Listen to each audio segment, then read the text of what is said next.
तोता, मैना, किसान, कबूतर और शेर की कहानी।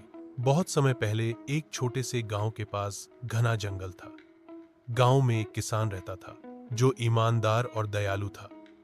उसका रोज का काम खेतों में मेहनत करना था। किसान का एक छोटा सा घर था और घर के सामने आम का पेड़। उस पेड़ पर दो पक्षी रहते थे, तोता और मैना। तोता और मैना दोनों बहुत बुद्धिमान थे। अक्सर किसान खेत में काम करता तो दोनों पेड़ से उसे आवाज देकर हिम्मत बढ़ाते।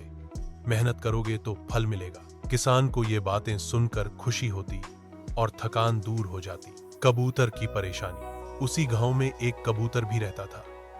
वह अपने घोंसले में अकेला रहता और हर वक्त डरता रहता, क्योंकि उस जंगल में एक भयानक शेर रहता था।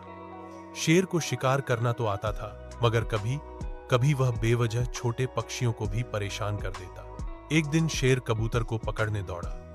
कबूतर किसी तरह उड़कर किसान के घर की छत पर आ बैठा। तोता और मैना ने उसे छुपा लिया और किसान से कहा, भाई, इस कबूतर की मदद करो, शेर इसे खा जाएगा। किसान ने अपने खलिहान में कबूतर को कुछ दाने खिलाए और पानी पिलाया। कबूतर उसकी दया देखकर बहुत खुश हुआ। शेर की चालाकी। लेकिन शेर बहुत चालाक था।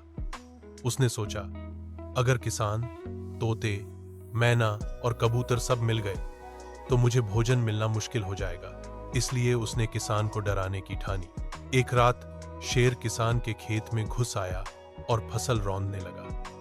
किसान भागा भागा आया, लेकिन शेर इतना ताकतवर था कि अकेले उससे निपटना संभव नहीं था। पक्षियों की योजना। तोता बोला, हम सब मिलकर कुछ करेंगे, अकेले किसान शेर से नहीं लड़ सकता। मैना बोली, हाँ, शेर को चाल से हराना पड़ेगा। कबूतर ने कहा, मैं आकाश में उड़कर नजर रखूंगा और समय